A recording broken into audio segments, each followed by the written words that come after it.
Donald Trump was waging across the country. Well, it sounds exactly like the conversation that Donald had with Brad Raffensperger to try to apply pressure in order to obtain what he wants, and that was to be able to retain power. You know, I've been saying for so long now that there was a quote that Vladimir Putin once made that Donald thought was genius. And the quote is, "It doesn't matter who you vote for. All that matters is who's counting the vote." And that's what Donald Trump was trying to effectuate here. And you're right, when that recording comes out, just like all the recordings that have come out that have Donald's voice on it, none of them are good for him. Every single one shows exactly what it is that, you know, Donald wanted to be accomplished. The problem, though, is that there's still this group of Americans, these MAGA supporters, that it doesn't matter what they hear. It doesn't matter what they see. They're still so knee-deep into this dumpster cult of Donald that they refuse to extricate themselves. But you know what Trump is going to say when this recording, if and when this recording comes out, he'll say it was yet another perfect phone call. He uses that same excuse every time, that same comment every time.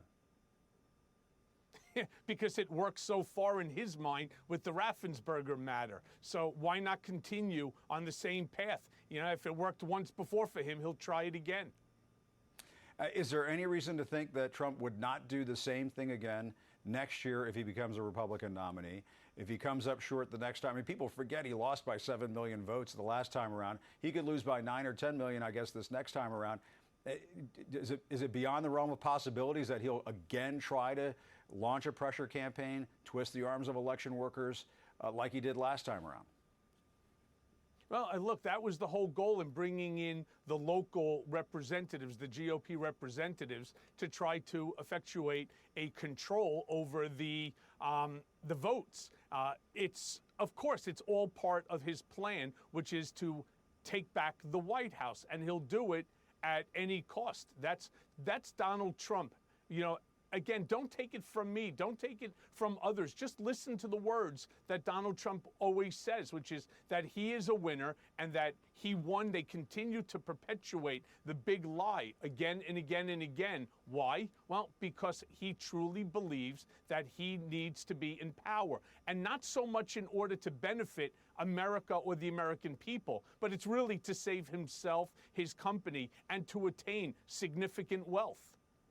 And what do you think about the Supreme Court not taking on an expedited basis this question as to whether or not Trump has immunity, presidential immunity?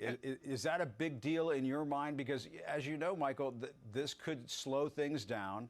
That can often benefit Trump. What's your sense of it?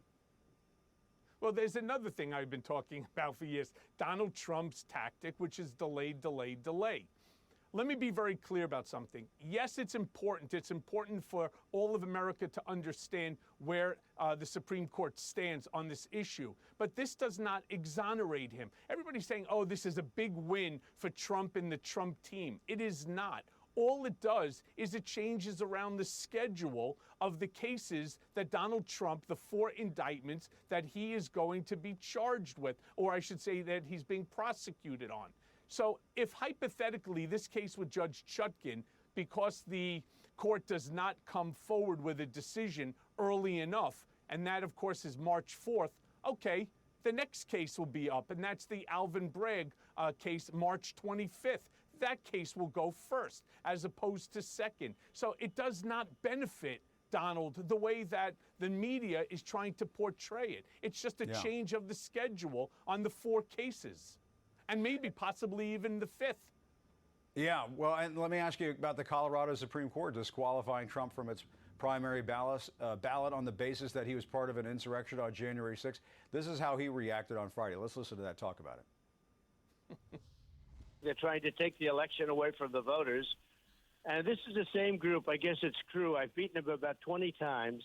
I beat them on emoluments. They sue me on anything. It's a group of radical left lunatics, and they sue anytime they can. And this one is really a crazy one. And if they ever did that, it would be so bad for this country, you have no idea. Yeah, Michael, I mean, one of the questions I have, and this is something I think you could directly address, is because you were around Trump for so long.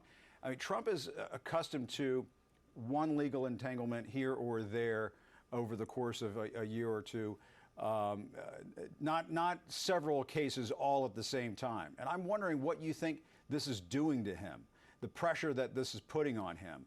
Is it making him more desperate? I mean, when you listen to how he's talking about these things, is there a sense of desperation in his voice that you're hearing in the words that he's using? What's your sense of it?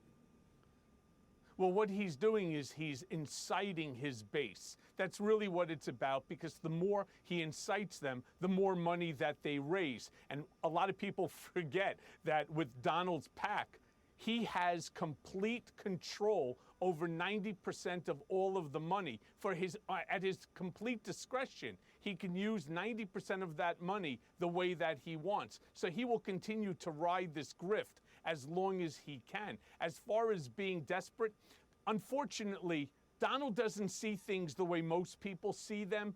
If the case is coming up in March, for him, that's an eternity away. It's only when it's around the corner, several days out or a week or so out, does it really start to hit him. Oh my gosh, this is really coming up and I'm going to have to defend it. Remember, the 4 cases that are now pending against him have legitimate jail time. I mean, they say that if he's charged and found guilty on all the charges, he could potentially be sentenced to over 700 years. I mean, that's a crazy, crazy number. So he will continue to ride this same ideology over and over and over again.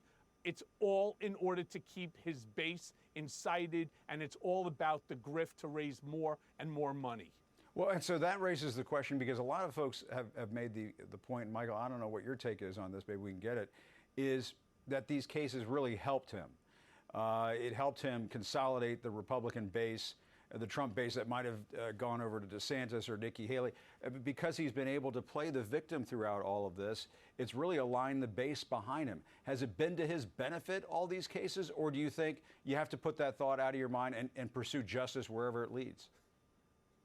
Yeah, you have to put it right out of your mind. Look, this is a man who said that he could shoot and kill someone on Fifth Avenue and get away with it when it comes to his base. And he can. This is just proof positive.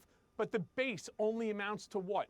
28% of the electorate? You cannot win in the general election with just the base. And what these cases are doing is it's sending. Right now, these polls, I don't have much faith in any of these polls. When you start to see, let's say, the black community or the Hispanic community or the Muslim community now rising as supporter of Trump, I don't buy it. I don't buy any of it, simply because his first actions are going to be against the same group that the polls are showing he's rising in. It's just nonsensical to me, and I don't know who's conducting these polls or what, but I believe that for his base, yes, continuing to play victim is always going to benefit him.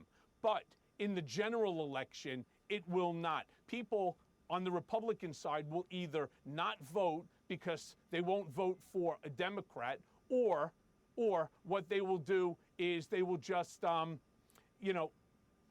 not vote at all. First of all, I know nothing about Hitler. I'm not a student of Hitler. I never read his works. They say that he said something about blood. He didn't say it the way I said it either, by the way. It's a very different kind of a statement.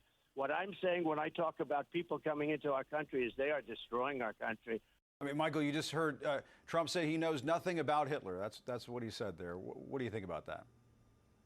Of course he knows nothing about it because he doesn't read, right? It's not true, obviously. It's just added to the plethora of lies that he has told, the American people while he was president or post his presidency. I mean, for God's sakes, it's word for word out of Hitler's mouth, regurgitated by Donald, and then all of a sudden, it's not the same thing, right? And now, of course, he's trying to walk it back. But that's something that he has done again, over and over and over again. Yeah, Michael, I mean, Vanity Fair had an article back in 1990 in which Ivana Trump, his first wife, apparently said that Trump kept a book of Hitler quotes, maybe not Mein Kampf, but of Hitler quotes, by his bed. And there have been multiple accounts of Trump having a fascination with Hitler. What is going? Did you ever pick up on this? What's that all about? Well, you'll remember.